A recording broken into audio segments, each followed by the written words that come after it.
एक छोटा सा वीडियो होने वाला है, मैं सोचा यहीं पर चलिए बता देता हूँ। एसी यहाँ पर लगा हुआ है, एसी में चेक करने आया था। मेरे साथ में मेरी A4 का एरर आ रहा था। अब एसी में क्या फॉल्ट होता है, शायद वॉइस आपको अच्छे से सुनाई दे रहा होगा। तो मैं आपको बता दूँ कि ये वाला एसी है, इसमें जो है 92 लिखा हुआ है ना, इसी एसी का जो है एरर था। आप अगर उस वीडियो को आप नहीं देखे हैं तो नीचे डिस्क्रिप्शन में लिंक मिल जाएगा, या तो इससे पहले का वीडियो है जिसमें टाइटल में लिखा हूँ कंप्रेसर नॉन स्टॉप वर्किंग। तो इसमें E4 का एरर आ रहा था। अब इसमें क्या फॉल्ट है, क्या रीज़न है, चलिए हम इसे समझ लेते हैं। मैं वॉइस को क्लियर करने की कोशिश करूँगा जहाँ तक कर पाऊँगा, सुनाई दे रहा होगा आपको। तो इसमें E4 का एरर आ रहा था। अब कोई भी E4 का एरर आता है, E2 का एरर आता है, E3 का एरर आता है, तो कोई भी एरर अगर आ रहा है तो अब उसे कैसे फाइंड आउट कर सकते हैं, क्या फॉल्ट है। एसी के सामने जाना है। एसी में कौन कौन से स्पेयर पार्ट लगे होते हैं, बहुत ज़्यादा स्पेयर पार्ट नहीं लगे होते हैं। तो एसी में जाना है। मैं वीडियो स्टार्ट करूँगा ताकि यहाँ पे तो बहुत ज़्यादा नॉइस है, तो काफ़ी लंबा वीडियो नहीं ले जाऊँगा मैं। तो इंडोर के सामने जाके खड़े होके देखना है क्या इंडोर का ब्लोअर चल रहा है। इंडोर का ब्लोअर अगर चल रहा है तो क्या कूलिंग कॉइल डस्टी तो नहीं है, गंदा तो नहीं है।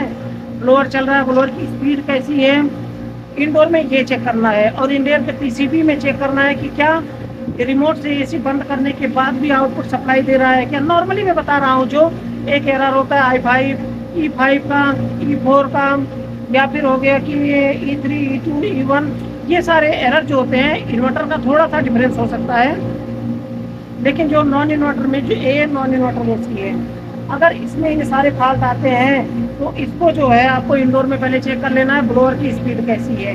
ब्लोअर स्लो तो नहीं चल रहा है। अगर स्लो नहीं चल रहा है, सही चल रहा है, तो क्या पीसीबी का रिले कहीं ऐसा तो नहीं कि रिमोट से बंद करने के बाद भी आउटपुट सप्लाई निकाल रहा है। अगर आउटपुट सप्लाई फिर भी निकाल रहा है तो हमें क्या करना चाहिए। इंडोर का ब्लोअर अगर स्लो चल रहा है तो हो सकता है कि मोटर की बेरिंग जाम हो।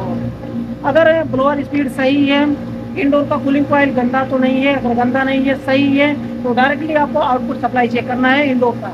रिमोट से बंद करिए और आउटपुट सप्लाई चेक करिए कि क्या कमांड लाइन आउटपुट सप्लाई निकाल रहा है। जैसा कि ये वाला एसी अभी मैं किया हूँ, इसको फिनिश तो नहीं किया हूँ अभी, बाकी है इस एसी में। इसका जो कमांड लाइन वाला वायर है ना, उसको टेप मार दिया मैं। टेप मार के देखिए, मैं आपको दिखा दूँ, मैं आपको दिखा देता हूँ यही तो। ये देखिए, ये वाला वायर मैंने टेप मार के यहाँ पे छोड़ दिया है, क्योंकि ये कमांड लाइन है। एसी बंद है, एसी बंद होने के बाद भी आउटपुट सप्लाई निकाल रहा है। तो इससे क्या हो रहा था कि कंप्रेसर डायरेक्टली चल रहा था, लगातार चल रहा था कंप्रेसर। तो कंप्रेसर कभी कभी हीटअप होकर बंद हो जाता था। तो जब हीटअप होकर के बंद हो जाएगा तो स्टार्ट होने में कम से कम 2-3 घंटा लग जाएगा। इसीलिए मैं क्या किया हूँ, टेप मार के छोड़ दिया हूँ। बाकी ऐसे में क्या होता है कि कंप्रेसर खराब होने के चांस होते हैं, तो कंप्रेसर खराब ना हो इसलिए मैंने टेप मार दिया इसमें, ताकि कंप्रेसर सेफ रह जाए। E4 का एरर आ रहा है, आने दो इंडोर में। अब कल मैं क्या करूँगा, ये E4 का एरर आ रहा है तो पहले MCB से बंद करूँगा। पीसीबी का रिले डायरेक्ट हो गया है। रिले डायरेक्ट होने की वजह से आउटपुट सप्लाई यहाँ पर डायरेक्टली दे रहा है कमांड लाइन में। तो इसको मैं क्या करूँगा कि जो है पीसीबी जो है MCB बंद करूँगा, पीसीबी का रिले चेंज करूँगा।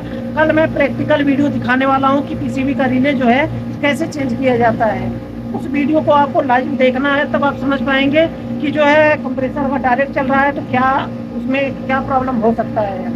तो रिलो को चेंज करेंगे, उसके बाद इसे वायर को हम कमांड लाइन में फिर से वापस से कनेक्ट करेंगे, तो जो है कंप्रेसर फिर से चलने लगेगा।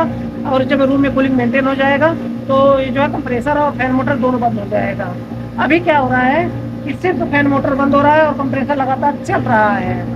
इसके वजह से जो है ये कंप्रेसर हीटअप हो रहा था। तो ये छोटा सा वीडियो था, और भी बाकी एरर के बारे में बताऊंगा। ये E4 का एरर था, E1 भी एरर आ जाता है कभी कभी ऐसे में। तो इस तरह से आपको फॉल्ट को फाइंड आउट करना है। वॉइस ज़्यादा है तो नेक्स्ट वीडियो में और भी डीप में मैं बताने की कोशिश करूँगा।